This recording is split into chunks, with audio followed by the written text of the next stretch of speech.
Two teams, two stunning opening results, one Group D clash that just got a lot more interesting. Here's everything you need to know before USA meets Australia in Seattle, and why this game is bigger than the 3 points. The USA didn't just beat Paraguay on Friday night. They announced themselves. An own goal inside 7 minutes, Folarin Balogun with a first-half brace, Malik Tillman pulling strings in midfield, and Giovanni Reina tapping in at the death, 4-1, at home in Los Angeles, in front of 70,000 fans who turned Sophie Stadium into something close to a cathedral.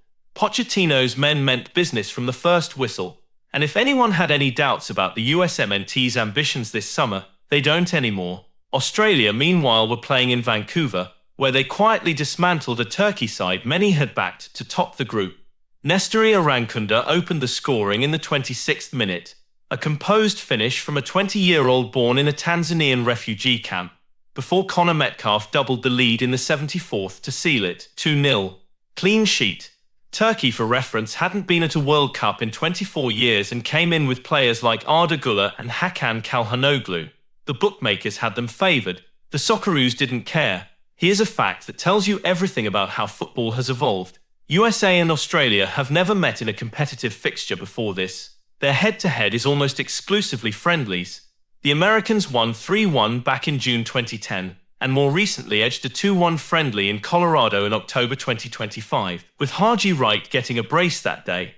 So there's some history, but none of it competitive. Friday afternoon in Seattle is the first time these teams have genuinely had something on the line against each other. That adds a layer. Now let's talk about Balogun, because this story doesn't get old. Born in Brooklyn because an airline refused to let his pregnant Nigerian mother board her return flight to London. She was 7 months gone, no doctor's letter, stuck in New York. Folarin arrived in July 2001 and was back in London by August. He grew up there, came through Arsenal's academy, represented England at youth level all the way to the under-21s, and then chose America. A triple national who picked the stars and stripes. He's already the first USMNT player to score multiple goals in a single World Cup game since 1930.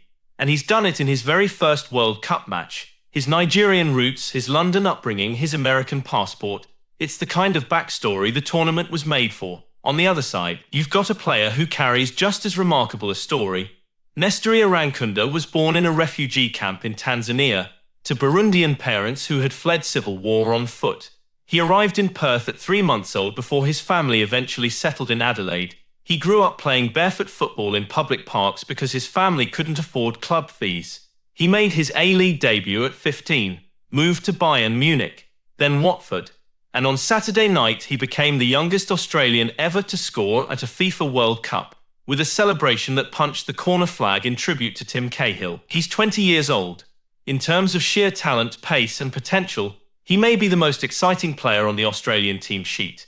He will be one of the most dangerous threats the USA face on Friday. There's a thread worth pulling here. Balogun with Nigerian heritage representing the USA, Arankunda with Burundian roots representing Australia. Two young men of African descent who chose different paths but find themselves on the same World Cup pitch, in what is, for both of them, a defining moment. Balogun is carving his name into USMNT history in real time. Arankunda is doing the same for the Socceroos. The game on Friday isn't just Group D points. For these two, it's a chance to make the whole world remember their names. The USA are hosting this World Cup. That matters more than people might admit.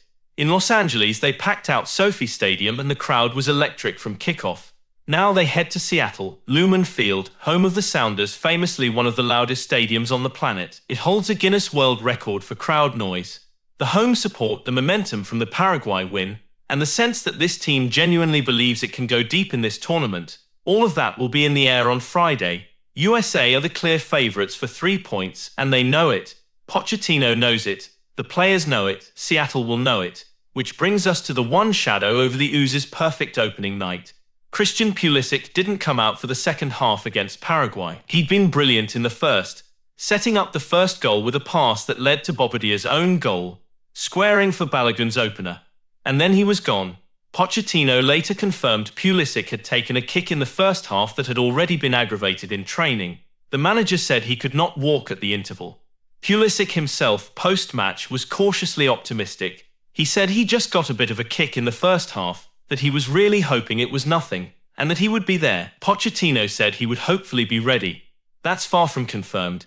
If he plays, USA have their most dangerous, most creative player in the starting 11. A man who links everything and terrifies defenders. If he doesn't.